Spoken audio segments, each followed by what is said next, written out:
오늘 본문은 주제가 분명합니다. 주님의 성찬. 성찬에 대한 이야기를 다루게 되죠.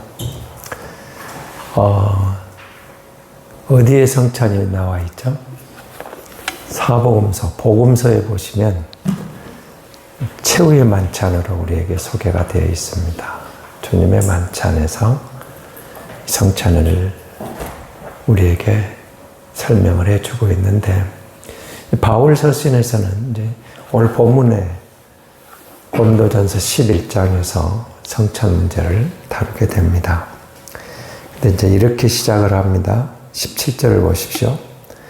내가 명하는 이 일에 너희를 칭찬하지 아니하나니 이는 너희의 모임이 유익이 못되고 도리어 해로움이니라. 칭찬하지 않겠다. 그래서 좀 문제가 있다는 것이죠.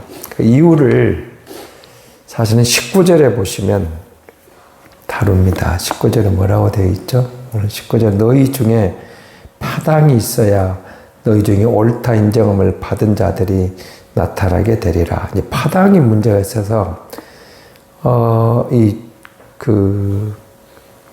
분쟁 문제 등장을 하는데요.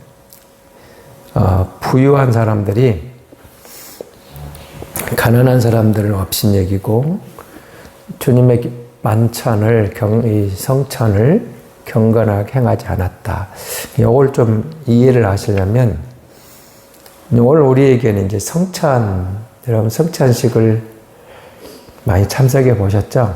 성찬이 있는데 당시 처음에 여러분 사도행전을 보시면 그들은 애찬이라는 것을 했습니다. 애찬. 당시는 먹고 사는 문제가 만만치 않았습니다. 먹는 것. 여러분도 아마 기억하실 겁니다. 우리나라 60년대, 70년대 인사할 때 뭐라고 그랬죠? 어르신들 만나면 진지 잡수셨어요? 진지 잡수셨습니까? 이렇게 물어봤죠. 그렇게 인사한 기억 없습니까? 그러면 어른들이 아이들이 잘 먹었다라든지 아니면 밥 먹었냐 또 이렇게 물으셨죠. 밥 먹었냐. 지금도 우리나라는 좀 다른 나라와 다르게 밥 먹었냐. 그리고 외국인들이 좀 이해하기 어려운 말 중에 하나라고 그러면 왜 밥 먹었냐고 물어보는 거예요. 근데 밥 먹었냐 그 속에는 우리나라 많은 의미가 담겨 있지. 밥이나 한번 먹자. 그렇죠. 이런 인사 속에는 많은 이야기가 나오잖아요. 그래서 이 고린도 교회 당시에도 그런 사람들이 있었죠. 부유한 사람들은 잘 먹고 잘 사는데 하루 3끼를 못 먹는 사람들도 많았다는 거죠. 그래서 애찬을 나눴습니다. 먼저 애찬이란 뭐냐? 사도행전 2장에 보면은 주로 저녁 때 모이거든요. 부자들이 음식을 좀 많이 가져왔어요. 가난한 사람들도 저마다 음식을 가져오는데 못 가져온 사람도 있을 거 아니에요. 그럼 가난한 사람들은 그 부자들이 가져온 음식을 같이 나누는, 그러니까 애찬, 사랑의 식사. 그래서 했고 그게 끝난 다음에 성찬했다는 거예요. 그게 끝난 다음에.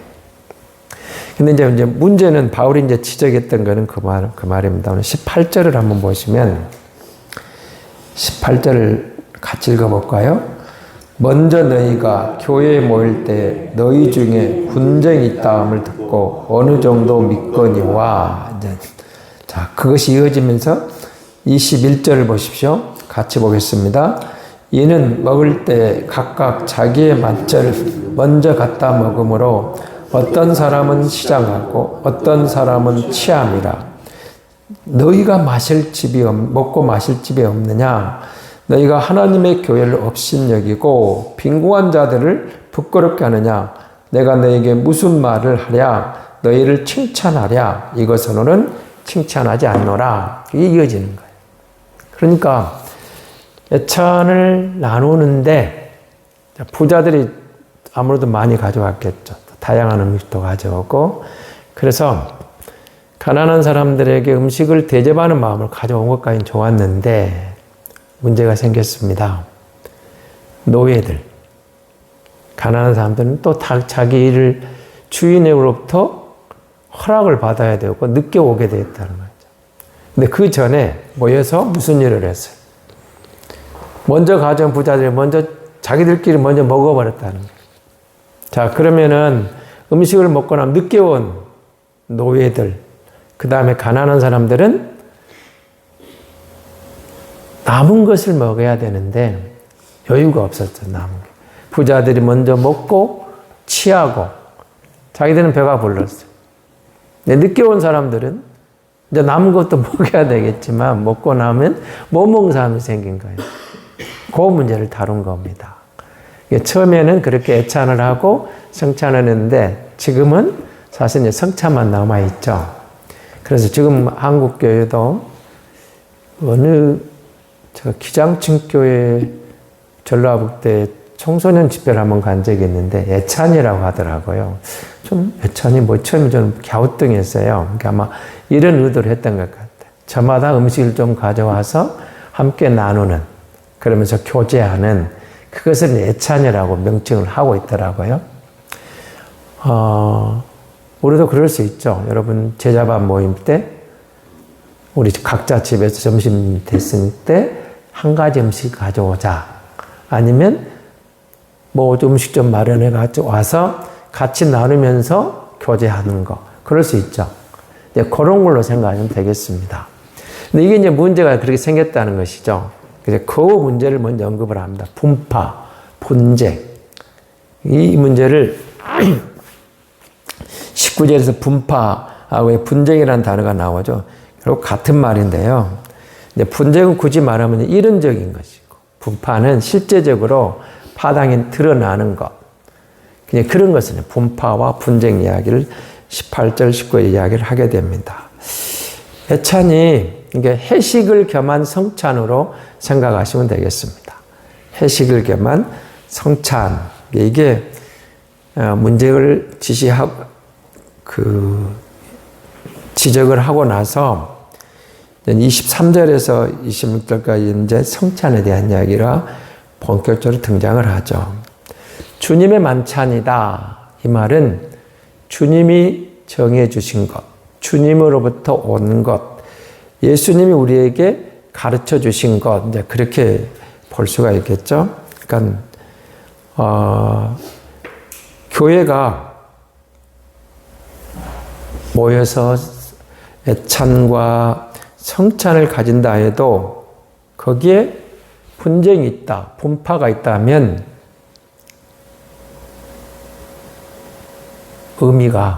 성찬의 의미가 훼손되어 버린 거죠. 굉장히 잘못 다루고 있다는 것입니다.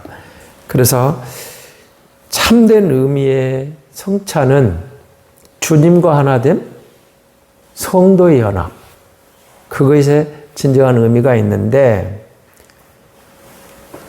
그 성찬을 하기 전에 애찬을 나누면서 이미 마음이 갈리지는 거죠. 먹는 사람, 못 먹는 사람. 그러면은 이게 되겠느냐? 바울이 그렇게 말하는 겁니다. 그래서 나는 너희를 칭찬할 수가 없다. 책망할 수밖에 없다. 그러면 안 된다. 이 말을 하면서 성찬의 의미를 구체적으로 이제 소개하고 있는 것이죠. 성찬을 보시면 여러분 성찬식에 참여하실 때 어떤 마음으로 참여하십니까? 우리가 흔히 이제 성찬은 설교를 들었습니다. 설교는 듣는 설교라면 이제 개혁자들은 이렇게 말을 합니다. 성찬은 보는 설교 그렇게 말을 했습니다. 시각적인 설교라고 말을 했던 거예요. 자, 성찬상을 놓고 떡이 있고 잔이 있습니다. 그럼 목사님이 기도를 하고 떡을 뗀다. 빵을 찢죠. 그럼 찢으면서 사실은 주님의 몸이 지금 찢어지는 겁니다. 그리고 우리에게 보여주는 거죠. 성찬식은 사실은 정말 이게 무슨 식사로 하기도 그렇고 만찬이라 그럴 만큼 기념하는 자리잖아요. 그런데 이 찢어지는 떡을 보면서 주님이 나 같은 죄인을 위해 십자가에서 찍혔다는 것을 퍼포먼스라고 그러잖아요. 지금 보여주는 거죠. 잔을 나누면서 그리스도의 보혈이 나 같은 죄인을 위해서 한 방울, 마지막 피 한 방울 다 쏟으셨다.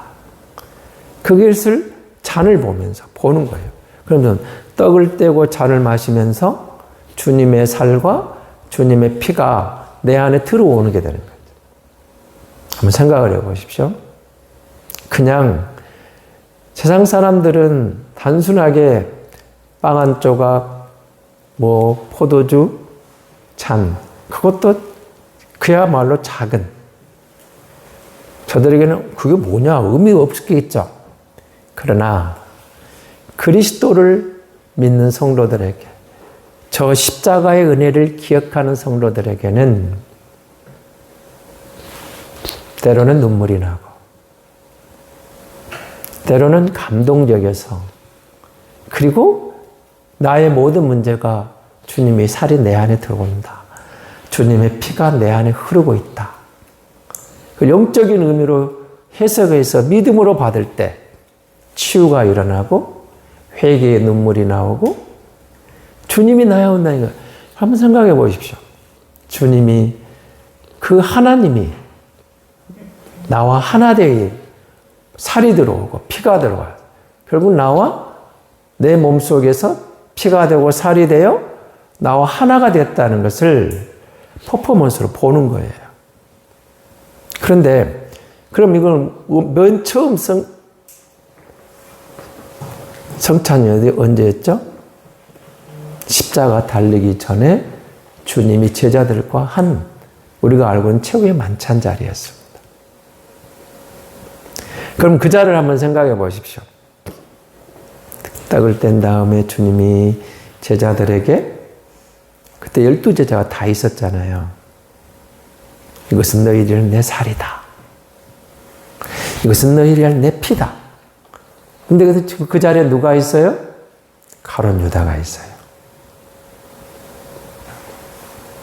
주님은 어떤 마음이셨을까? 이 12명의 제자들에게 마지막 식사를 하시면서 그걸 설명하시는 거예요. 그럼 그 자리는 어떤 자리였을 것 같습니까? 얼마나 경건한 자리, 얼마나 주님 입장에 뼈가 아픈 또 의미 있는 자리. 제자들은 다 이해를 못했죠, 그 순간에는.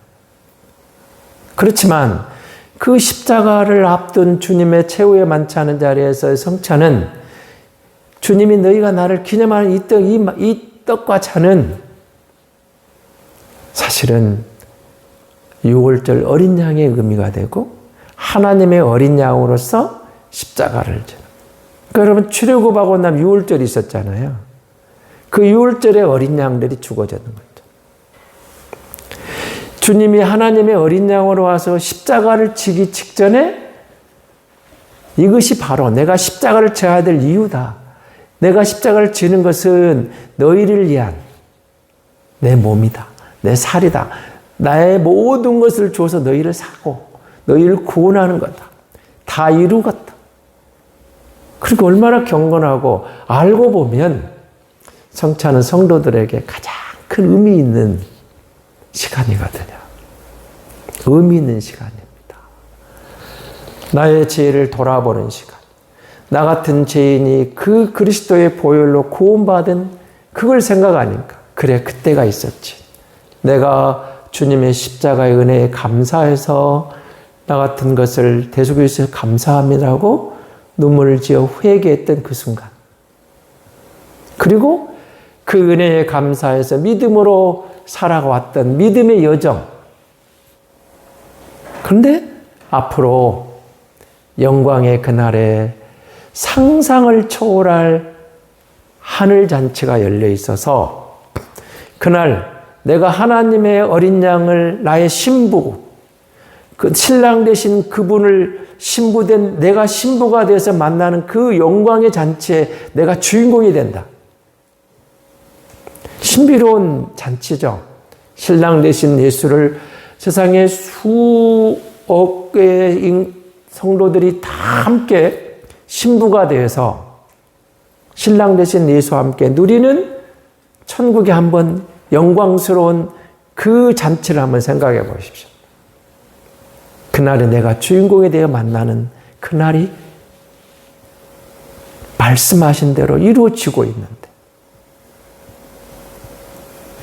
십자가를 믿기 전에, 예수 믿기 전에 나의 모든 죄와 허물, 잘못된 걸 생각해 보십시오. 죄인 줄도 모르겠던 것들. 주님을 만나는 순간, 믿는 순간 나의 모든 죄가 지워지고 사라지고 이제 그리스도와 함께 믿음으로 생활했던 새로운 삶. 근데 그 여정마저도 여전히 쉽지 않은 게 많지만 그래도 나에게 믿음을 주셔서 믿음으로 인내하게 하셨던 주님 감사합니다. 이 떡을 떼면서 이 잔을 마시면서 나 같은 게 감히 주님의 몸이 내 안에 살이 들어옵니다. 주님의 피가 내 마음에 들어와 흐르게 됩니다. 감동적이죠. 영광스러운 거. 잊을 수 없는 순간. 그래서 성찬은 너희처럼 그렇게 분쟁 분파 있는 자는 먼저 먹고 취하고 가난한 자는 늦게 와서 나머지 좀 먹다가 못 먹는 그런 정도가 아니고 분파 분쟁이 있는 게 아니고 그리스도와의 연합, 성도와의 연합으로 그야말로 경건한 교회의 표지와 같은 그런 자리.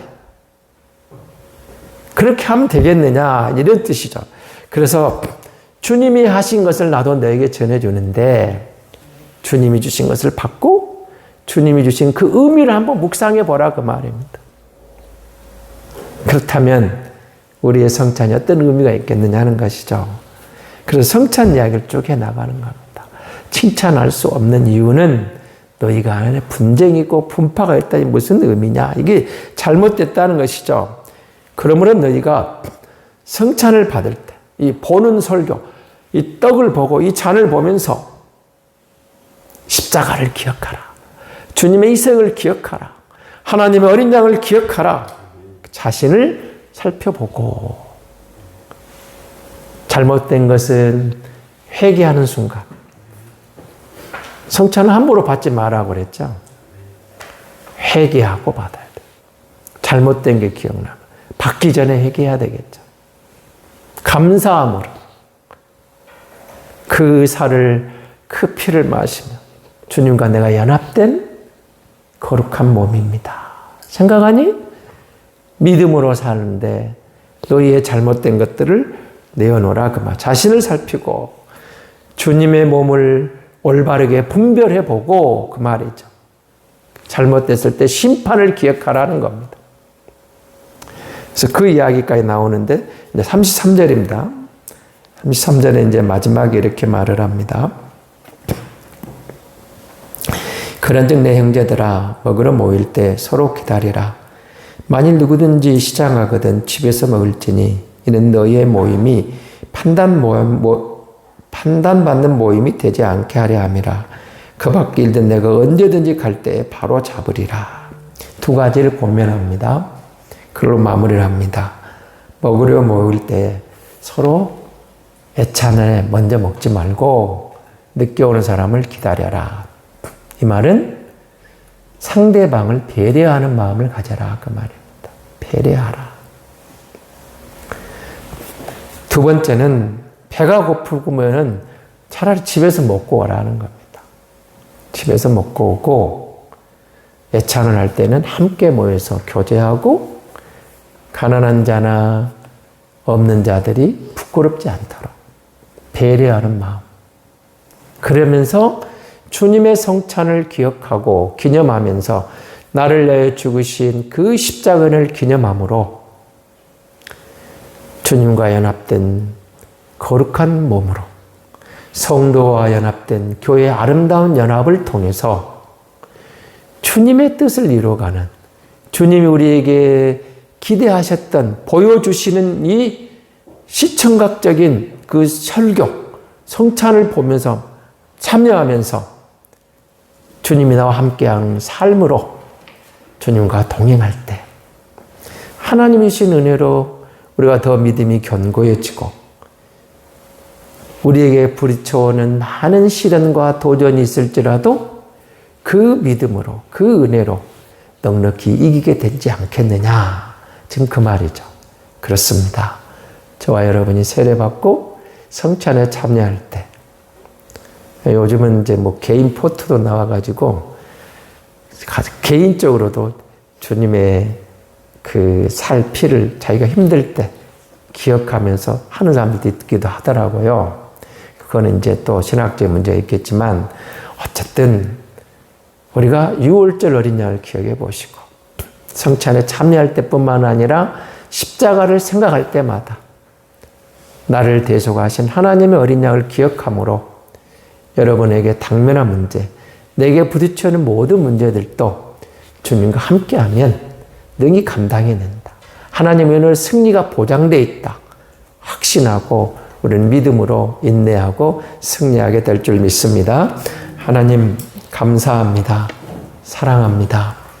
하나님의 어린 양이 이 땅에 오셔서 나 같은 죄인을 대속하시고 구원하시려고 십자가의 제물이 되어 그 모든 고난을 친히 감당함으로 예수 믿어 구원받는 구원의 길, 하나님의 자녀의 길을 열어주시니 감사합니다.